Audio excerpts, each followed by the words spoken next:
최근에 서울 부동산 시장에 특히나 수익형 부동산에 관심이 높아지고 있더라고요. 이와 관련된 내용 풀어주신다고 하는데요. 이슈 진단 만나보시죠.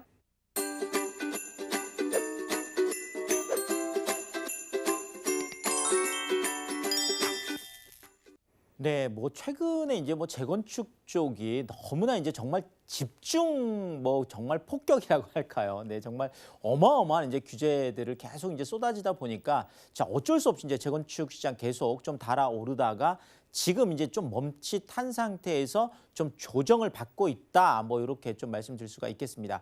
자, 그러면 이제 뭐 재건축 쪽이나 재개발 쪽으로 보통 이제 뭉칫돈들이 많이 움직이는 곳이 이제 재건축하고 재개발 쪽에 부동산 안에서 그렇죠. 자, 그런데 이 뭉칫돈들이 이제 좀 멈칫 좀 들어가기가 좀 이제 좀 어려운 상황이 되죠. 자, 그렇다 보니까 많은 분들이 지금 이제 수익성 쪽으로 아무래도 그렇죠. 뭐 이쪽을 누르면 또 뭐 그 지금 뭐 많은 투자 자금들이 뭐 또 사실 증시 쪽으로 가기에도 지금은 좀 어려운 거고 또 뭐 저금리 상황이니까 그걸 뭐 정기 예금에 또 묶어 놓기도 이제 어려운 거고 이러다 보니까 부동산 안에서도 이제 수익이 직접 발생하는 이제 이런 쪽으로 이제 많은 관심을 갖는 것 같습니다.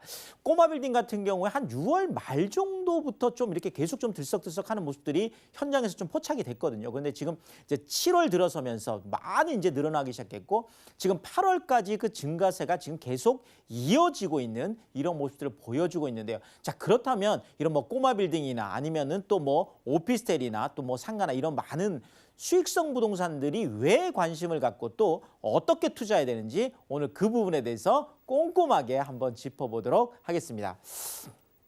자, 일단 지금 뭐 시장 상황을 좀 체크를 해봐야 되겠죠. 자, 지금 상한제가 뭐 어쨌든 지금 뭐 당장 시행은 아니지만 어쨌든 9월 이제 지나서 이제 뭐 10월 뭐 조금 지금 늦어진다는 얘기도 좀 있긴 있는데 어쨌든 간에 뭐 정부에서 발표를 했기 때문에 뭐 이제 진행이 될 이제 가능성이 높겠죠. 자, 그러다 보니까 아무래도 이제 그 재건축 쪽의 반사 이익이라고 할까요? 한쪽을 규제를 하다 보면 한쪽이 올라오는 게 뭐 당연하게 되겠죠. 그런 측면에서 이제 수익성 부동산이 되겠는데 자, 재건축 같은 경우에 사실 이제 9.13 대책이 나오고 나서 이 좀 그 어두웠던 부동산 시장을 좀 뚫고 뭐 일어섰던 것들이 바로 재건축이 되겠습니까? 부동산 안에서 지금까지 뭐 재건축은 어떤 부동산 시장의 어떤 그 바로미터처럼 이것이 올라가느냐 떨어지느냐에 따라서 뭐 많은 시장의 어떤 그 영향력들을 이제 주었던 것인데요. 그런 측면에서 보자면은 재건축들이 올 한 2월 달, 뭐 3월 달 이렇게 들어서면서 계속 쭉쭉쭉쭉 계속 올라왔던 것들이 이제 드디어 19주 만에 거의 뭐 계속 상승세를 보이다가 지금 이제 약한 0.3% 정도 하락을 하는 이런 모습들로 지금 전환을 했습니다. 어쨌든 뭐 꺾였다라는 것이 시장에서는 또 시그널로 이제 보는 거니까요. 자, 그런데 또 재밌는 거는 자, 재건축 쪽은 이렇게 조정을 받았는데 지금 서울 전체 아파트 값은 10주 연속 상승세를 기록하고 있다라는 거죠. 쉽게 말씀드리면 재건축 쪽은 낮아지고 있는데 전체 시장은 지금 올라가고 있는 오히려 지금 지난주 같은 경우에는 그 증가폭이 0.02% 정도 계속 지금 이제 한 10주째 계속 증가를 하고 있는데 지금 지난주에는 오히려 그 증가폭이 더 늘어났습니다. 0.03%까지 오히려 늘어나고 있는 이런 모습들을 지금 보이고 있다는 거죠. 자, 어쨌든 새 아파트 뭐 지금 뭐 거의 뭐 열풍이라고 할 정도로 지금 어마어마한 지금 상승을 보이고 있습니다. 뭐 재건축 쪽으로 이제 못 갔던 분들이 또 이제 오기도 하고 이제 좀 상대적인 것도 있어요. 그 중에서 이제 뭐 가장 많이 이야기됐던 것들이 이제 정말 로또 청약 쪽으로 어마어마하게 몰릴 거다. 그래서 뭐 지금 청약 통장이 2,500만 개다. 야, 뭐 정말 국민 둘 중에 한 명은 뭐 가지고 있을 정도가 되게 그 중에서 1,250만 개가 이제 1순위. 뭐 1순위도 뭐 대단하죠. 자, 그런데 정말 뭐 로또 청약 쪽으로 많은 지금 이제 몰릴 거다라고 했던 게 당장 뭐 이제 지난주에 나타났었죠. 그래서 이제 지금 사당역 쪽에 이제 그 재건축하고 이제 이수 프루지오죠. 이수 프루지오 같은 경우에 지금 평균 경쟁률이 200대 1이 넘었습니다.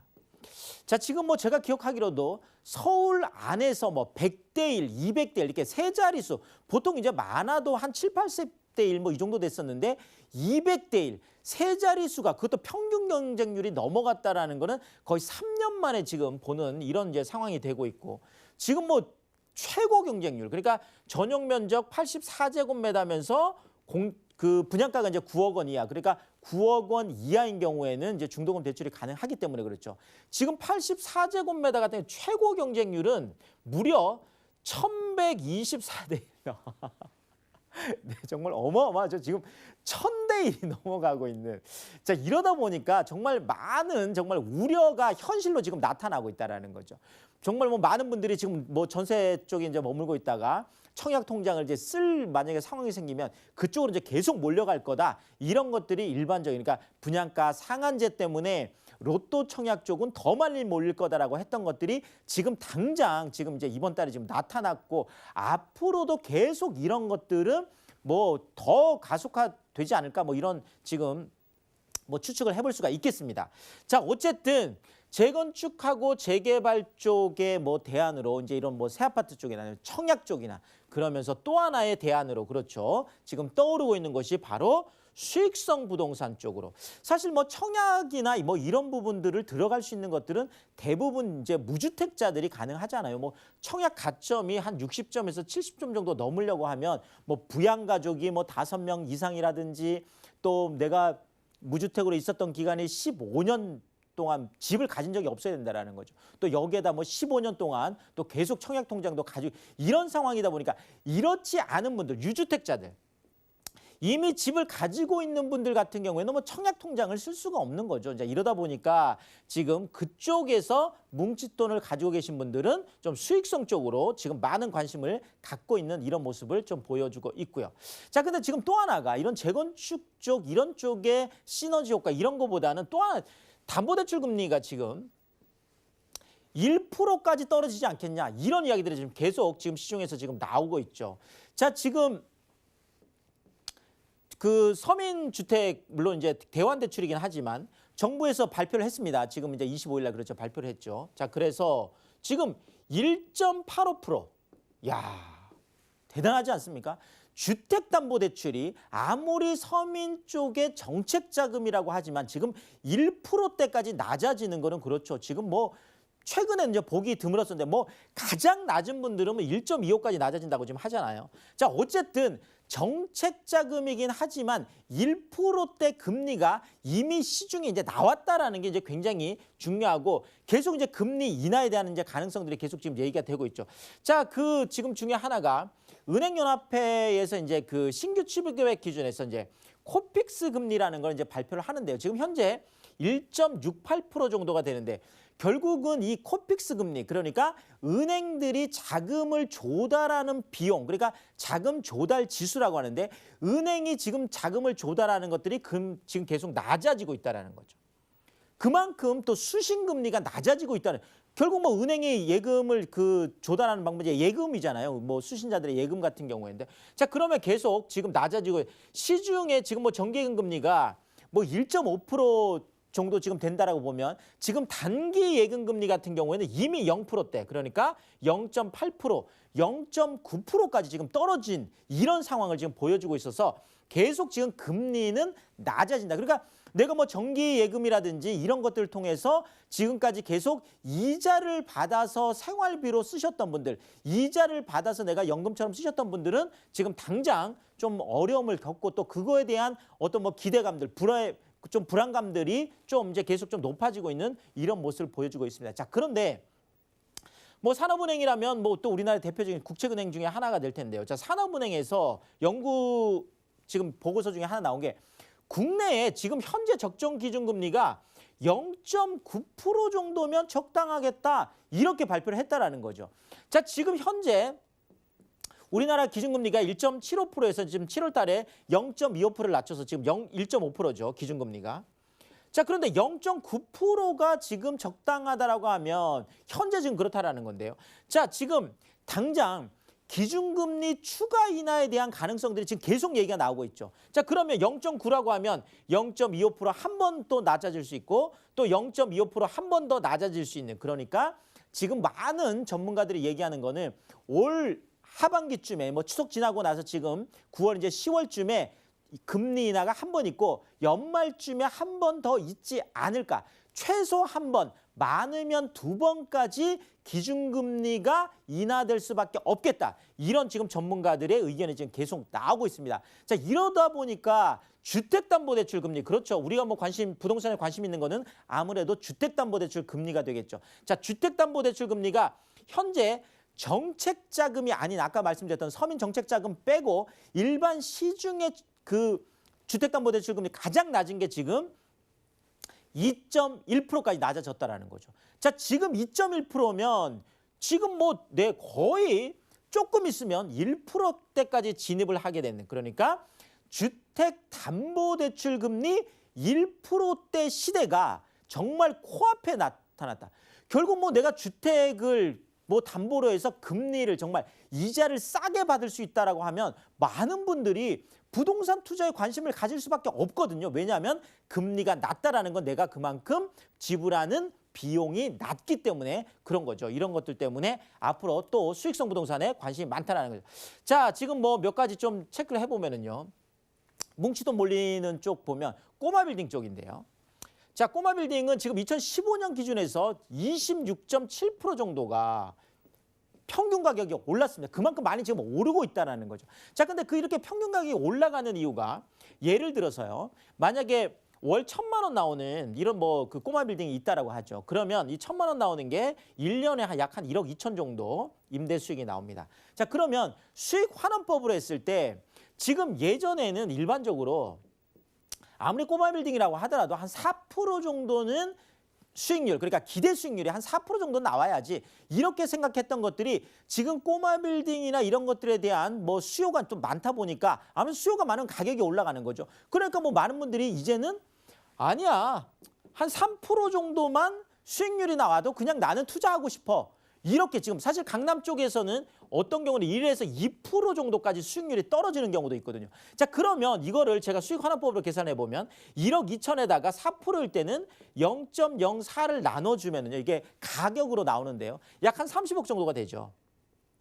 자, 그런데 만약 이것이 기대 수익률이 3%까지 떨어졌다. 그러면 1억 2천에다가 0.03을 나눠주면 40억이 된다는 거죠. 자, 기대 수익률이 1% 낮아졌는데 지금 10억의 가격이 올라가는 이런 것들이 지금 나타나고 있다는 거죠. 그러니까 예전에는 한 30억 정도 했던 게 지금 40억까지 올라가고 있는 이런 지금 현상들을 보이고 있다. 그만큼 수요가 늘어나기 때문에 이제 그런 거다라고 볼 수 있겠고. 자, 꼬마 빌딩 투자하시면서 조금 주의해야 될 거 제가 좀 말씀드리면은요. 자, 지금은 RTI라는 개념이 있습니다. 자, 무조건 뭐 이제 대출 받아가지고 이거를 좀 이렇게 이렇게 낡았던 것들을 그거를 뭐 리모델링해서 이렇게 하겠다는 분들 많은데요. 자, RTI가 나오지 않으면 결국은 그쪽에서 임대소득이 많이 나오지 않으면 1.5 정도 이제 기준에서 얘기를 하는데 대출을 받을 수 없다라는 거예요. 자, 그러면 내가 계획했던 것에 틀어질 수 있죠. 그러니까 이런 어떤 대출 쪽 이런 부분들 RTI라는 개념을 잘 생각하고 투자를 하셔야 된다는 거고. 자, 점포교명주택 같은 경우에도 지금 많은 분들이 세제 혜택 때문에 투자하셨던 분들이 많아요. 왜냐하면 점포교명주택 같은 경우에는 내가 주택의 비중이 많으면 상가 같은 경우에도 1가구 1주택 비과세 혜택을 그대로 받거든요. 자, 그렇지만 이제 되지 않습니다. 지금 뭐 세법 개정이 돼서 2022년부터 시행이 될 텐데요. 어쨌든 이제는 점포는 그러니까 상가는 상가대로 주택은 주택대로 이렇게 따로 구분해서 양도세를 하기 때문에 그런 것들은 좀 조심해서 하셔야 되는 부분. 또 뭐 그 재건축 뭐 이렇게 새로 내가 집을 또 부시고 뭐 짓는다 뭐 이렇게 생각하시는 분들은 그 부분에 있어서도 주차장법에 의해서 주차장을 제대로 넣을 수 있는지 이런 부분도 좀 체크를 해보셔야 될 것 같습니다. 자, 집합상가 같은 경우에는 관리비를 좀 생각을 하셔야 돼요. 자, 지금 많은 지금 신도시 쪽이나 이런 데 집합상가들 많이 공급이 되고 있잖아요. 자, 그런데 이것은 공실이 좀 오래도록 지금 뭐 세종시 같은 경우에도 지금 많은 어려움을 겪고 있다고 하는데 어쨌든 간에 공실이 났을 때 내가 그 관리비를 낸다는, 만약에 세입자가 있을 때는 세입자가 관리비를 내지만 뭐 공실이 난다면 내가 내기 때문에 그런 부분들도 좀 체크를 해보셔야 되겠습니다. 자, 지금 또 하나가 뭐 이렇게 뭉칫돈들이 몰려가는 것도 있지만 내가 정말 1,000만 원, 2천만 원 소액을 가지고 아니면 한 1, 2억 정도 가지고 당장 월세를 받고 싶어하는 이런 분들도 지금 수익성 쪽에 관심을 많이 갖고 계시죠. 그래서 초소형 주택들도 지금 소액 투자 이런 쪽에 관심이 엄청나게 많은데요. 자, 일단 뭐 쉽게 좀 접근할 수 있는 것들이 주거용 오피스텔이 되겠습니다. 그래서 주거용 오피스텔 같은 경우에는 늘 말씀드리지만 역세권 쪽 정말 당연히 왜냐하면 1, 2인 가구들은 역세권을 너무나 중요하기 때문에 역세권 쪽으로 늘 투자라고 말씀드려요. 도시형 주택도 마찬가지죠. 뭐 도시형 생활주택이라고 해서 역에서 너무 멀거나 이러면 이제 되지 않겠습니다. 자, 그래서 늘 강조드리는 내가 그 초소형 주택이라고 하더라도 이왕이면 제가 늘 말씀드리는 뭐 강남 뭐 아파트뿐만 아니라 사실은 이런 오피스텔이라든지 도시형 생활주택 같은 경우에도 강남 3구에 내가 투자할 수 있다라면 뭐 정말 또 좋겠죠. 뭐 그것이 아니더라도 한강 가까운 곳으로 제가 투자라고 말씀드리고 3대도심, 7대 광역중심 이런 쪽으로 정말 앞으로 개발 호재들이 쏟아지는 곳에서 투자라고 늘 말씀드리잖아요. 자, 여기에다가 또 하나 초역세권 그렇죠. 지하철역에서 아무리 멀어도 10분 이왕이면 지하철역에서 도보 5분 이내에 이왕이면 또 뭐 9호선 같은 부동산의 황금 라인 같은 거 이런 거 찾아서 하면 좋겠죠. 자, 어쨌든 이런 그 수익형 부동산 같은 경우에도 무조건 뭐 수익형 부동산이 뜨고 있다라고 해서 할 게 아니라 좀 더 여러분들 꼼꼼하게 좀 따져보고 찾아보면서 투자했을 때 성공할 수 있겠다. 이렇게 정리를 드리겠습니다. 유재성 대표님의 무료 세미나 소식입니다. 매주 수요일과 토요일에 진행되는 세미나에 자세한 일정과 장소 또 예약 문의는 02-3153-2668번으로 연락 주시기 바랍니다. 부동산 올인원 시청자 참여 방법입니다. 02-3153-2668번으로 전화 주시거나 013-3366-0110번으로 상담 원하시는 내용을 문자로 남겨주시기 바랍니다. 방송이 끝난 후에는 서울경제TV 홈페이지와 네이버 TV의 센TV 부동산 사람들을 통해 시청자 참여가 가능합니다.